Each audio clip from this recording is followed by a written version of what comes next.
Chapter 112. Hearing of this threatened attack, Sima Zhao sought advice from two of his officers, High Counselor Pei Zhu and Palace Assistant Zhang Hui. Zhang Hui said the Wu army is helping our enemies for the sake of profit, and hence we can seduce them with an offer of greater profit. Sima Zhao agreed in this opinion, and resolved accordingly. As part of his plan, he sent Shi Bao and Yu Kai to lay ambushes in different places near Shaochun. As ordered by Sima Zhao, Wang Jai and Chen Kaiyan commanded an army of veterans on the rear. Cheng Zhu led 30,000 troops out to bring on a battle, while Chen Zhan got together many wagons, herds of oxen, droves of horses, donkeys and mules, and heaps of military supplies, all of which he crowded together in the midst of the army. This stuff was meant to be abandoned as soon as the fight began, so that the enemy might be tempted to plunder. The day Zhu Zhidan led the center army, while Zhu Yi and Wen Qin commanded the left and right armies. The armies being drawn up, Zhu Zhidan looked across at his opponents and saw that the center of the Wei army was taken up by a disorderly mass of transport. Presently he led on his troops to attack, and Cheng Zhu, as bidden to do, gave way and fled, leaving a large amount of spoil. When the soldiers of Wu saw such huge quantities of booty, theirs for the taking, they lost all desire to fight, and scattered to gather the spoil. While thus occupied, suddenly a bomb exploded, and from left and right down came Shi Bao and Yu Kai and the army of Wei upon the spoilers. Zhu Zhidan attempted to draw off, but other forces under Wang Jai and Chen Kaiyan appeared, and he was heavily smitten. Then came on Sima Zhao with his army, and Zhu Zhidan fled to Shaochun, where he entered and shut the gates. The army of Wei set down to the siege of the city, and the army of Wu retired into camp at Anfeng. The ruler of Wei, Cao Mao, was lodging at this time in Zaicheng. Then said Zhang Hui, Zhu Zhidan has been worsted, but the city wherein he has taken refuge is well supplied, and his allies, the troops of Wu, are not distant. His position is strong. Our soldiers are besieging the city all round, which means that those within will hold out for a long time, or they will make a desperate sortie.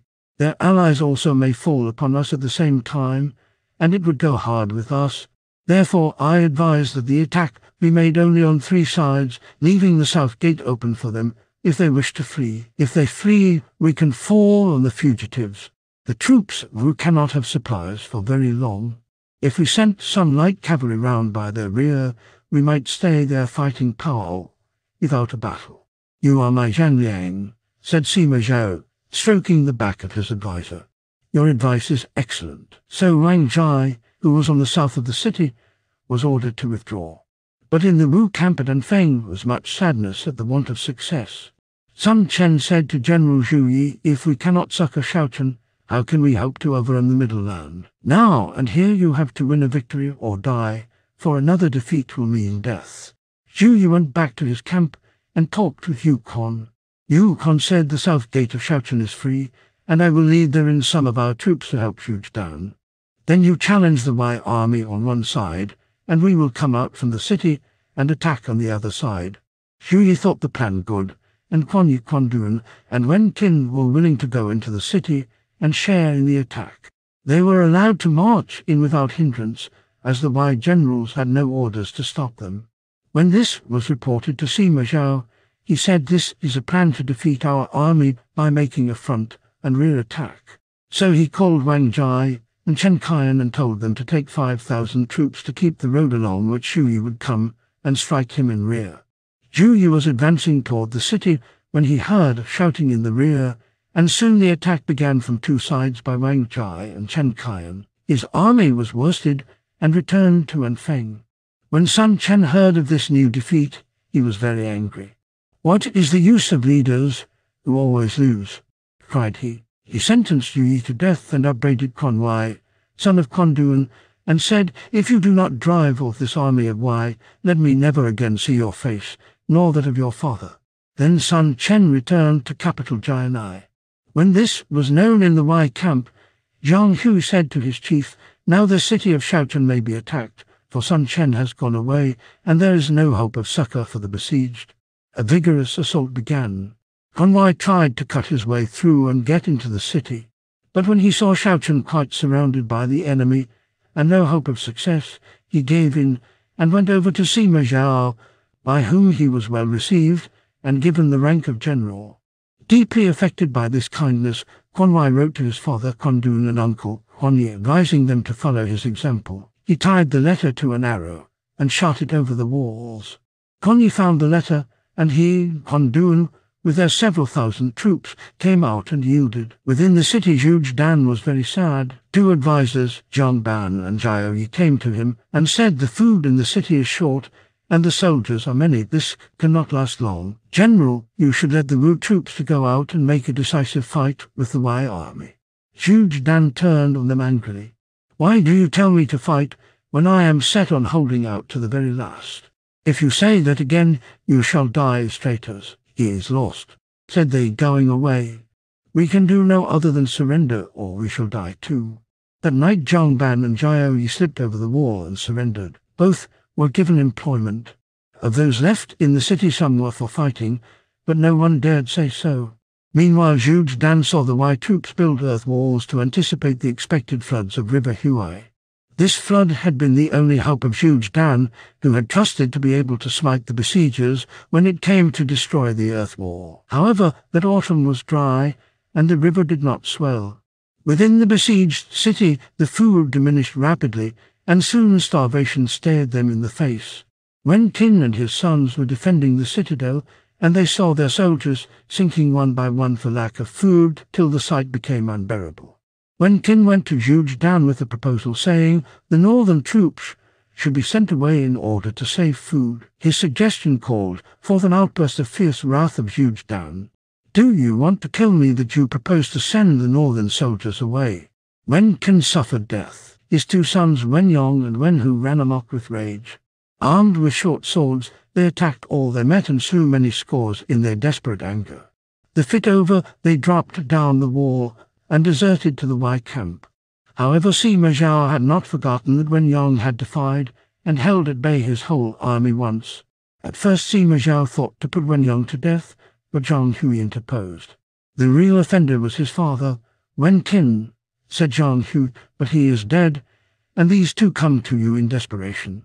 If you slay those who surrender, you will strengthen the obstinacy of those who remain in the city. There was reason in this, and so their submission was accepted. They were led to Sima Zhao's tent, and he soothed them with kind words and gave them gifts and lordships, and made them generals. After expressing their gratitude, they rode about the city on the horses he had given them, shouting, "We have received great kindness at the hands of Sima Zhao, who not only has pardoned us, but given us gifts. Why do you not all yield?" When their companions heard this, they said one to another, "This Wen Yong was an enemy, and yet he has been well received. How much more may we expect generous treatment?" The desire to surrender possessed them all. When Zhuge Dan heard it, he was incensed and went round the post night and day on the watch for any who seemed inclined to go. He put many to death in these efforts to retain his authority. Zhang Hui heard how things were going in the city and went into Sima Zhao to say the moment to attack had come. Sima Zhao was only too pleased. He stimulated his troops, and they flocked at the ramparts and assaulted vigorously. Then the commander of the North Gate, Zheng Chuan, treacherously opened the gate and let in the Wei soldiers. When Zhuge Dan heard that the enemy were in the city, he called his guards and tried to escape. He took his way along the smaller streets to the gate, but on the drawbridge he met Hu Fen, who cut him down. His followers were made prisoners. Wang Jai fought his way to the west gate, where he fell in with the Wu general Yu Quan. "Why do you not yield?" shouted Wang Jai. "Where is the principle for yielding when I have my orders to rescue the city, and so far have not succeeded?" Throwing off his helmet, he cried, "The happiest death a man can die is on the battlefield." Whirling his sword about, Yu Quan dashed among his enemies and fought till he fell under many wounds. Many were they who yielded at Shaochun, bowing their heads in the dust before Sima Zhao. Wu had produced its heroes, yet none were faithful to the death like Yu Quan. When Sima Zhao entered the city, he put to death the whole family of Zhuge Dan. Some of his guards fell into the hands of Sima Zhao alive, and he offered them their lives if they would yield. They all refused, saying, "We would rather share the fate of our leader." They were sent out of the city to be beheaded, but orders were given to offer each one his life at the last moment.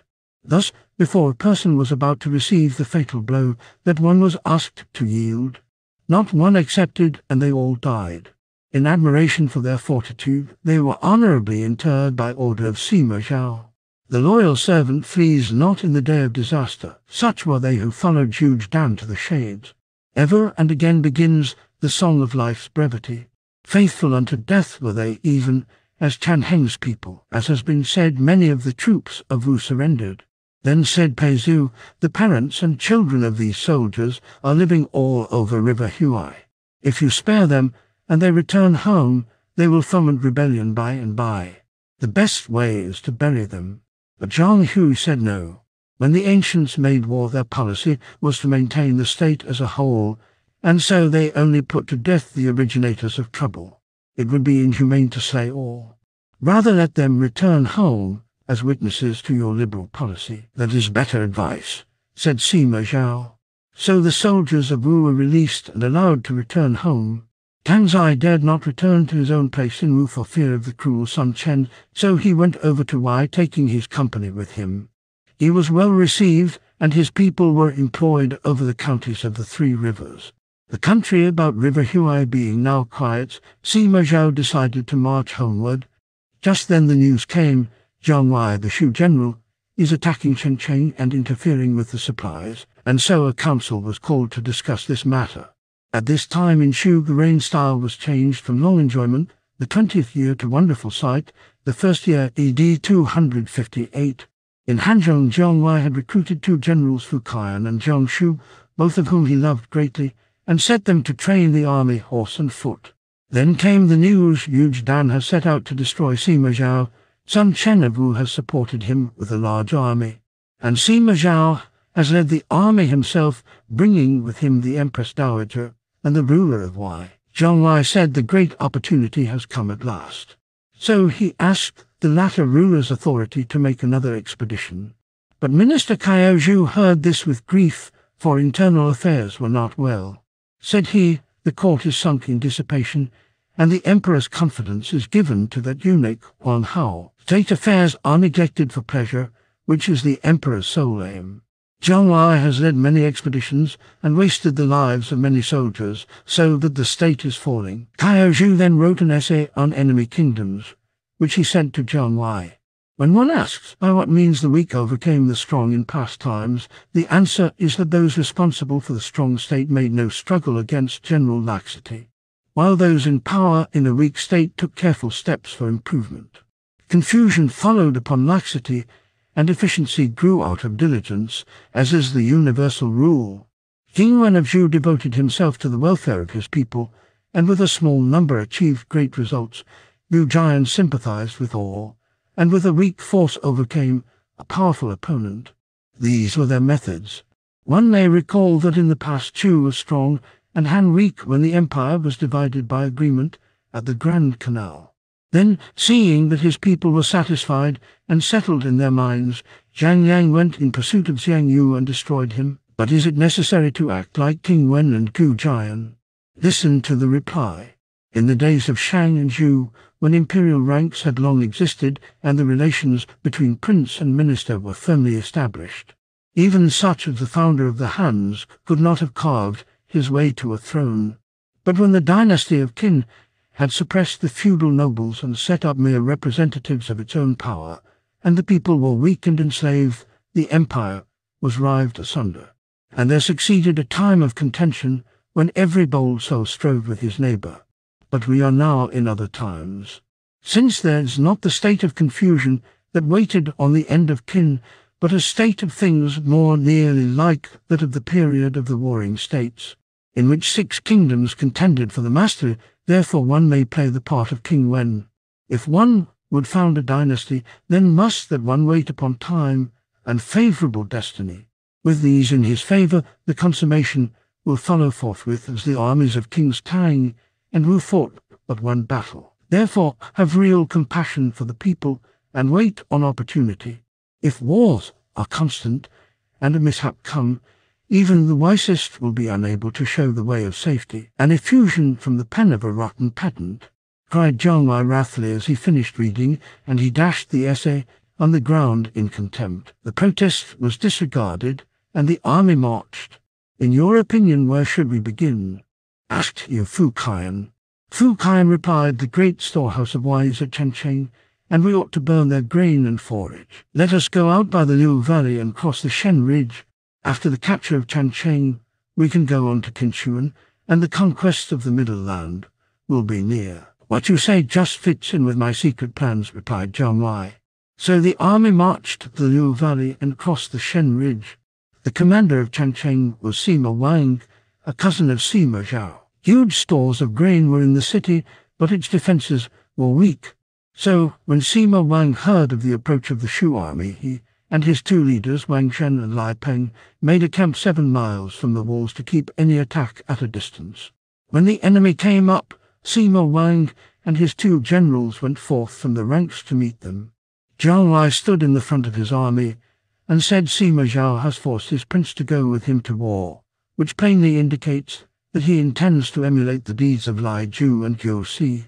"My government has commanded me to punish this fault. Wherefore I say to you, yield at once. For if you persist in the way of error, you and yours shall all be put to death." Sima Wang shouted back, "You and yours are wholly strangers to any feeling of rectitude. You have repeatedly invaded a superior state's territory. If you do not at once retire, I will see to it that not even a breastplate returns." With these words, General Wang Zhen rode out, his spear set ready to thrust. From the host of Shu came Fuqian to take the challenge, and the two champions engaged. After few encounters, Fuqian tempted his opponent by feigning weakness. Wang Zhen thrust at the opening he gave. Fuqian evaded the blow, snatched Wang Zhen out of the saddle, and bore him off. Seeing this, his colleague Lai Peng rolled up his sword and went pounding down toward the captor. Fuqian went but slowly, thus luring Lai Peng into rash pursuit. When Lai Peng was near enough, Fuqian dashed his prisoner with all his strength to the earth, took a firm grip on his four-edged brand, and smote Lai Peng full in the face. The blow knocked out an eye, and Lai Peng fell dead. Wang Zhen had been already killed by the Shu troops as he lay on the ground. Both generals being dead, the troops of Wei fled into the city and barred the gates. Zhang Wai gave orders for the army to rest the night and take the city on the morrow with all vigor. Next day at dawn the assault began. The soldiers, fresh from their rest, vied with each other who should be first on the wall. They shot over the ramparts fire arrows and fire bombs and burned all the buildings on the wall. They next brought up brushwood and piled it against the rampart and set it alight so that the flames rose high. When the city seemed about to fall, the defenders set up a howling and a lamentation that could be heard all around. But suddenly a great rolling of drums averted the attention of the assailants from the city, and they turned their faces to see a great host of Wei soldiers marching up in all the glory of waving banners. Zhang Wai faced about to meet this attack and took his place beneath the great standard. Presently Zhang Wai made out a youthful-looking leader riding in advance with his spear ready to thrust. He looked scarcely more than 20 years of age, his face was smooth as if powdered, and his lips were crimson, but from them came fierce words. "Do you recognize General Deng?" cried he. "So this is Deng Ai," thought Zhang Wai. Thereupon Zhang Wai set his spear and rode out. Both were adepts in arms, and neither gave the other an opening, so that at the end of near 100 bouts neither could claim advantage. The youth wielded his spear with perfect skill. "If I cannot gain the advantage by some ruse, how shall I win?" thought Zhang Wai. So he turned aside his steed and dashed along a certain road that led to the hills. The youth followed. Presently Zhang Wai slung his spear, laid hands upon his bow, chose with care a feathered arrow, and laid it on the string. But the youth was quick of eye, and as the bowstring sang, he bent his head over the saddle, and the arrow passed harmlessly by. The next time Zhang Wai turned, he saw his pursuer close upon him, and already the spear was threatening his life. But as the youth thrust, Zhang Wai evaded the blow and caught the shaft under his arm. Thus deprived of his weapon, the young man made for his own array. "What a pity! What a great pity!" cried Zhang Wai, turning to pursue. He followed the young general close up to the standard. But just as he came near, a warrior came to the front shouting, "Zhang Wai, you fool, Do not pursue my son when I, Deng, am here. Jiang Wei was taken aback. So he had only been contending with Deng Zhang, the son of his real opponent. Although he was astonished at the skill and vigor of the youth, he now knew that a heavier task lay before him, and feared lest his steed was then too far spent for the contest. So he said to Deng, seeing things are so, let us both hold off our troops till the morrow, when we will fight. Deng, glancing around, saw that the place was ill-suited for him, so he agreed to wait, saying, let us lead off our armies then, and whoever shall take any secret advantage is a base fellow. Both sides retired into camp, Deng on the bank of River Wai, and Jiang Wei on the hills. Deng saw that the army of Shu had the advantage of position, so he wrote off at once to Sima Wang. General, we should not give battle, but wait for reinforcements. Meanwhile the soldiers of Shu will be consuming their supply of grain, and we will attack on 3 sides when they begin to be hungry. I send my son Deng Zhang to you for further help in the defense of the city. Jiang Wei sent a messenger to the Wei camp to deliver a letter of battle, the contest to take place the next day. Deng openly accepted, but when morning came and Jiang Wei had arrayed his troops, his enemy had not appeared on the field. Nor was there any sign of giving battle, no display of flags or rolling of drums all day. At nightfall the army of Shu returned to camp, and Jiang Wei sent a letter reproaching his opponent with his failure to keep his word. Deng treated the bearer of the letter with great courtesy, and explained, saying, I have been indisposed today, but will certainly fight on the morrow. But the next day passed also, without any move on the part of Wei, and the same thing went on for 5 days. Then said Fu Kian to his chief, there is some knavery afoot, and we must be on our guard. They must be waiting for reinforcements from within the passes, that they may attack on 3 sides. Said Jiang Wei, but now will I send into Wu and get Sun Chen to strike at the same time as I.